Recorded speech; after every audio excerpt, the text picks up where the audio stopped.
ባለፉት ዓመታት የተሰሩ የለውጥ ስራዎች የዳኝነትና የፍትህ ዘርፉን ያሻሻሉ መሆናቸውን የአማራ ክልል ጠቅላይ ፍርድ ቤት ፕሬዝዳንት አለማንታ አግደው ተናገሩ። እየተተገበሩ ባሉ የለውጥ ስራዎችና ውጤታማነት ላይ ከዘርፉ አመራሮች ጋር የውይይት መድረክ ተካሂደዋል። ካሳው መንጌ ተጨማሪ አለው። በአማራ ክልል የፍትህና የዳኝነት ስርዓቱን ለማዘመንና ለማሻሻል ባለፉት ዓመታት የትራንስፎርሜሽን እቅድ ወጥቶ ተግባራዊ ሲደረግ ቆይቷል። የአማራ ክልል ጠቅላይ ፍርድ ቤት ከሚመለከታቸው የፍትህና የዳኝነት ዘርፉ አመራሮች ጋር በፍትህና በዳኝነት ዘርፉ በተሰሩ ስራዎችና በቀጣይ አቅጣጫዎች ዙሪያ ውይይት አድርጓል። በውይይት መድረኩ የፍትህና የዳኝነት ዘርፉ አመራሮች፣ የተለያዩ ዓለም አቀፍ ምሁራንና ባለሙያዎች ተገኝተዋል። በመድረኩ የመወያያ ጽሑፍ ያቀረቡት የአማራ ክልል የህግና ፍትህ ኢንስቲትዩት ዋና ዳይሬክተር ዶክተር ደሴ ጥላሁን ባለፉት 2 እና 3 ዓመታት በክልሉ የዳኝነትና የፍትህ ስርዓት ላይ የተሰሩ ሪፎርሞች በፍትህ ስርዓቱ ላይ መሻሻሎችን እያመጡ ስለመሆኑ ተናግረዋል።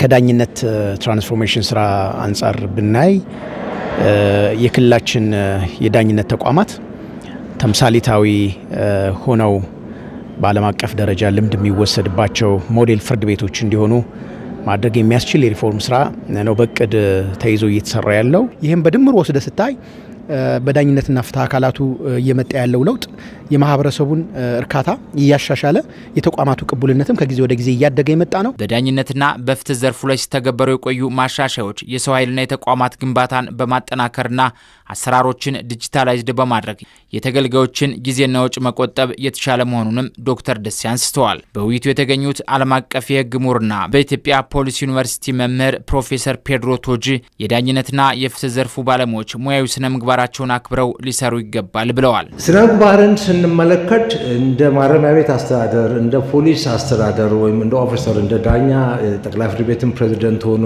በዳኝነት የግለሰብ ባህሪን ብቻ አለም ይህን ማዳበር የግለሰቦች የሙያተኞች ባህሪንም የሚያዳብርበት የሚያቀናበት የእውቀት ዘርፍ ነው።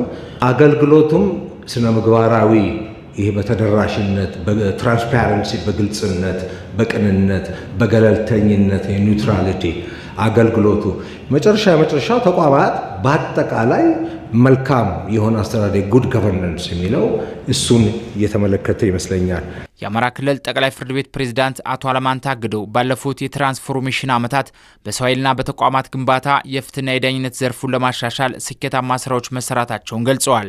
የዳኝነትና የፍትህ ዘርፉን የሚመለከት የትራንስፎርሜሽን እቅድ የ3 ዓመት ተዘጋጅቶ ሲተገበር ቆይቷል። በዚህ ዓመት እየተጠናቀቀ ነው ያለው። እሱ ላይ ብዙ ያገኘናቸው ስኬቶች አሉ የተመዘገቡ በሁሉም ዘርፍ በዳኝነቱም፣ በአቃቢ ህግ፣ በፖሊስ፣ በማረሚያ እነዚህን ለማዳበር ነው በዋናነት። የመጀመሪያው የሰው ኃይል አቅም ግንባታ ላይ የተቋም ግንባታ ላይ ትላልቅ ስራዎች ተሰርተዋል። የፍትህ ተደራሽነትን ለማረጋገጥ ግልጽ ችሎትን ጨምሮ አማራጭ የግጭት መፍቻ ዘዴዎችንም ተግባራዊ ማድረግ መቻላቸውንም ፕሬዝዳንቱ አንስተዋል። ከክልሉ ጠቅላይ ፍርድ ቤት ጀምሮ እስከ ታች ድረስ የችሎት አገልግሎቶች በግልጽ እንዲካሄዱ ለማድረግ ሰፋፊ ስራዎች ተሰርተዋል። ከዛም ባሻገር አማራጭ የፍትህ ስርዓት አማራጭ የሙግት መፍቻ ስርዓቶችን ለማጠናከርም ሰፊ ስራ ተሰርቷል።